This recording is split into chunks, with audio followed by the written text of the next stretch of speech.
20% өгөөжтэй хөрөнгө олонтын багц эсвэл бонд сонирхож байгаа юм бол манай Автомата SG Capital яг тийм төрлийн хөрөнгө олонтын бүтээгдэхүүн одоо гаргаж байгаа. Та сонирхож байгаа бол энэ видеоны доор юу байгаа юм бэ гэх мэт бүртгүүлэх линк. Нэр утасны дугаараа үлдээгээл бид нар тань руу эргээ холбогдно. За, контентээ эхэлцгээе. 7 өдрийн өмнө НАТОгийн томоохон чуулган болж байх үед Зеленский Украин улс юу найдаж байсан бэ гэх юм бол Америкчуудаас өөрийнхөө агаараа Орос бөмбөг пуужин дроноос хамгаалах зэвсэг пуужин худалдаж авах нийлүүлэх. За. Тэгээд Дональд Трамп тохиолд юу гэж хэлсэн бэ гэх юм бол за яри гэсэн. За. Одоо ярьлаа. Юу болж байгаа юм бэ гэх юм бол өмнө Америкчууд Израиль улс туслахын тулд Украинд байгаа Украин зориулагдсан пуужингуудын тодорхой хэмжээг нь татаж авсан. Одоо юу болж байгаа юм бэ гэх юм бол нийлүүлэлтээ тодорхой хэмжээгээр бүр тасан зогсоож байгаа. Ямар пуужин зогсоож байгаа юм бэ гэх юм бол ганцхан пуужин биш заяа. Patriot missile. Одоо хамгийн үр дүнтэй, хамгийн сүүлийн үеийн пуужингийг пуужиндаг пуужин. За, олон 1150 мм-ийн их бууны сум, 100 Hellfire пуужин, 200 HIMARS пуужин, тэгээд Stinger missiles. За, эдгээр юу юм бэ гэх юм бол жоохон байж байгаа дэний тухай ярьчнаа. За, Patriot Interceptor, Stinger missiles, AIM missiles, их бууны сум, HIMARS, grenade launchers. За, эднийг бүр нийлүүлэхэ болж байгаа. Шалтгаан яг юу юм бэ гэх юм бол Америкчууд өөрөө зэвсгийн дутагдлалд орж байгаа. За, та бидний контентыг удаан хугацаагаар үзэж байгаа юм бол Америкчуудад юу байхгүй байгаа юм бэ гэх юм бол нэгдүгээрт тэр пуужингийг үйлдвэрлэхийг соронзууд нь байхгүй. Газрын ховор элементүүд нь байхгүй. Бас тодорхой хэмжээний химийн бодис ч ихсэн байхгүй учраас хомсолт орж байгаа. За, түүхэд нь яагаад байхгүй байгаа юм бэ гэх юм бол хятадууд зах зээлийн тэр чигтээ батцсан байгаа. Америкчуудын зэвсгийн ханган нийлүүлэлт дотор бараг 60-70% нь хятад компани орсон байгаа. Тэгээ Орос хятад Америкчууд нэг хүүтэн худалдааны дайн дотор орж байгаа учраас одоо энэс хин хохирч эхэлж байгаа юм бэ гэх юм бол Украинчууд. За, нэмээд юу болсон бэ гэх юм бол Украин Оросын дайн Америкчуудын хувьд чухал биш болж эхэлсэн. Ерөнхийдөө Украин улс Европыг тэр чигтээ нэг англиараа доошлуулсан. Not important гэж ерөнхийдөө шошго өгсөн байгаа. Яг тэгж байгаа юм бэ гэх юм бол бид нар хангалттай дайн өгсөн. За, Дональд Трамп өөрөө юу хийж байгаа юм бэ гэх юм бол өөрөөсөө энэ Орос Украины дайныг тултал нь холдуулж байгаа. Яагаад вэ гэх юм бол Украинчууд ялагдаж байгаа. Хизээний цагт буугаад өгөх болно. Эсвэл бүр тесрэгч магадгүй. За, тэгээ энэ юу хэлж байна гэх юм бол Джо Байдны дайн. Энэ миний дайн ерөөсөө бишээ. Энэс юу болохын надаа падли. Тэгээд Pete Hegseth бас юу хэлж байгаа юм бэ гэх юм бол НАТОгийн чуулган дээр бас хэлсэн.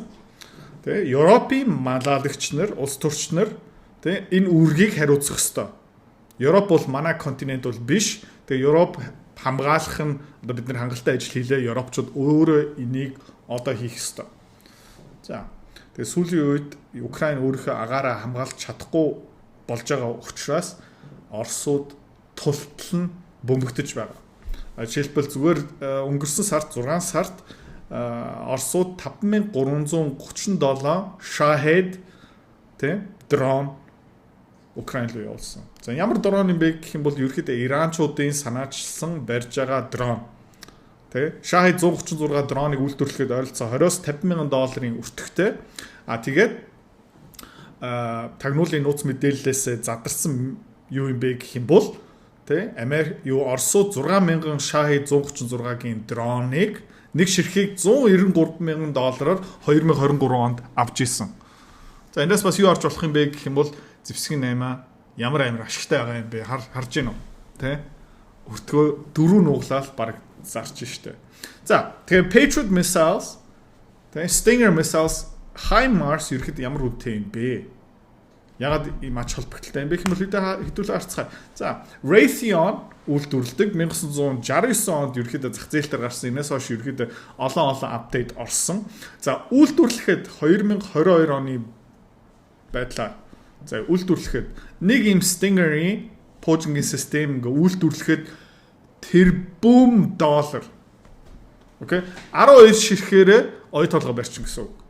Окей? 12 ширхээрээ оюу толгой зүгээр барьчин гэсэн үг. За, Тэгээд экспортлохдоо тэр тэрбум долларын өртөгтэй Stinger системийг 2.4 юм уу 2.5 тэрбум доллараараа гадагшаа шахдаг. Ямар амар наймаа байгаа зү. Юу хүний наймаа, юу хар тамхи. Тэ? Юу мөрөтэй тоглоом. Зевсгийн 8 гэдэг чинь амар байгаа зү. За тэгээ энийг ерөөхдөө одоо хаашаа явуулж байгаа юм бэ гэх юм бол Израиль руу явуулж байгаа. Израиль, Middle East, Иран, Катар, Сауди Араб тэндээсээ нефт худалдаж авч байгаа учраас тэгээ дэлхийн нефтээс гарч байгаа учраас Америкчуудын хувьд бол энэ илүү чухал ойлгомжтой. Украинаас Америкчуудад тэ хэрэгцээтэй чухал юм юу ч гарахгүй байгаа. За тэгээд ерөөхдөө Америкчууд түүхэндээ 1100 ширхэг үйлдвэрлэсэн 250 ширхээ ерөөхдөө гадагшаа явуулсан. Тэгээд ойролцоон 10,000 пуужин үйлдвэрлэсэн. Тэгээд шинэ пуужин үйлдвэрлэхэд ерөөхдөө хэцүү болж байгаа. Яг гэх юм бол тэр түүх хідэн байхгүй. За, нэмээд Stinger missile. Агуу. Энэ HIMARS GMLRS system. За, нэг пуужингийн систем хамаагүй хямдхан 3.5 сая доллараар үйлдвэрлэчин. Гэхдээ ерөөхдөө 24 оны байдлаараа ерөөхдөө өртөг нь өссөн. Одоо 3.5 сая гэдэг чинь одоо ойролцоог 10 жилийн өмнө. За өнөөдөр ойролцоог 5 сая доллар болсон. Нэг пуужин ямар үнэтэй юм бэ гэх юм бол 170 мянган долларын өртөгтэй. Одоо нэг пуужин дангаараа зүгээр G class гэсэн үг. Окей. За тэгээд 5 сая долларын өртөгтэй окей. Хэдэн сая доллараар экспортлж байгаа юм бэ гэх юм бол 20 сая доллараар экспортлж байгаа. Окей. Амжигтай гадтай 4 нугалчих чинь. За, пуужингийг хэдээр экспортлох юм бэ гэх бол 430 мянган доллараар экспортлж байгаа. 168 мянган долларын өртөгтэй байж бас 2-2-2-оос дээш нугалж байгаа. Амар шигтэй гадтай. Тэ. За, Stinger missile бас Raytheon тэ. Нэг пуужин 38 мянган долларын өртөгтэй.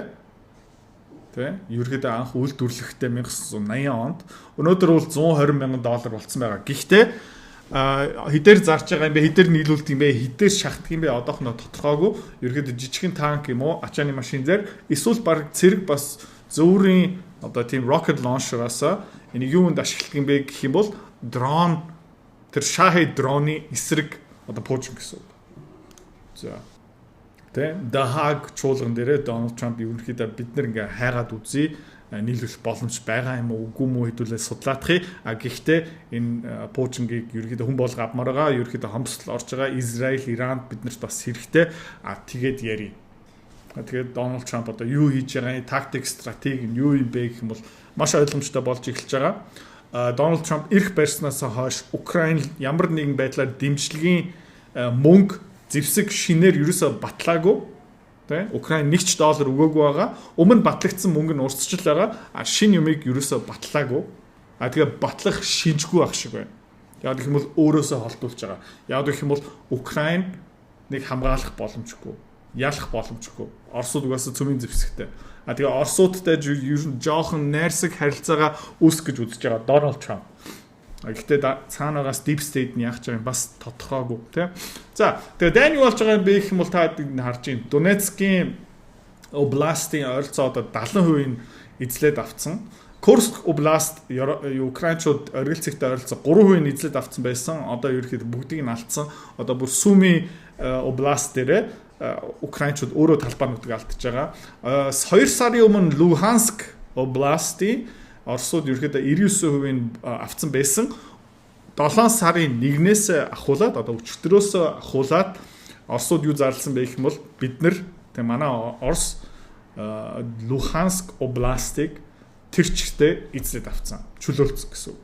За тэгээ удахгүй Донецк араас нь явсан Кримийн арал одоо авцсан Луганскийг бүхлээр нь авлаа.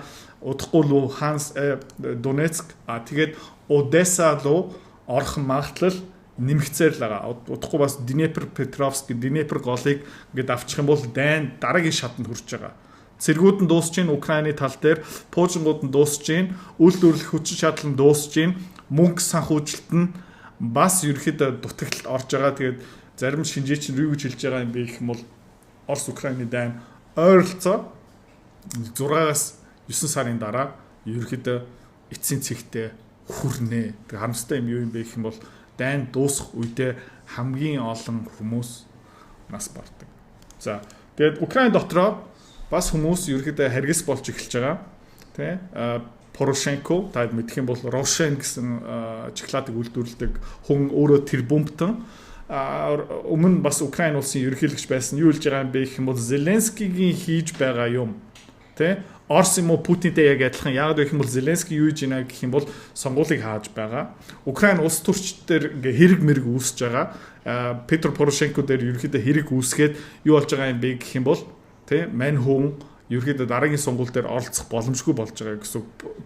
Порошенко өөрөө $200 сая улстай хандуулсан гэж байгаа. Тэгэхээр funny юм юу юм бэ гэх юм бол энэ доор бичигдсэн байна. Petro Poroshenko claims Zelensky hates him on a biological chemical level.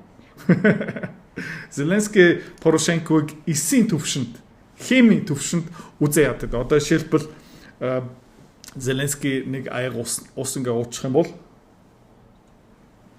тэр ус нь өөрийнх нь бие рүү орно, хим рүү орчин, эс болчин. Тэгээд тэр ус маань бас Порошенког үзээ ядаж эхэлчих юм байна л да. Одоо тийм амар үзээ ядаж байгаа гэж байна. За тэгээ ингээ харах юм бол ерөөхдөө энэ тэнд эвгүй болж эхэлж байна.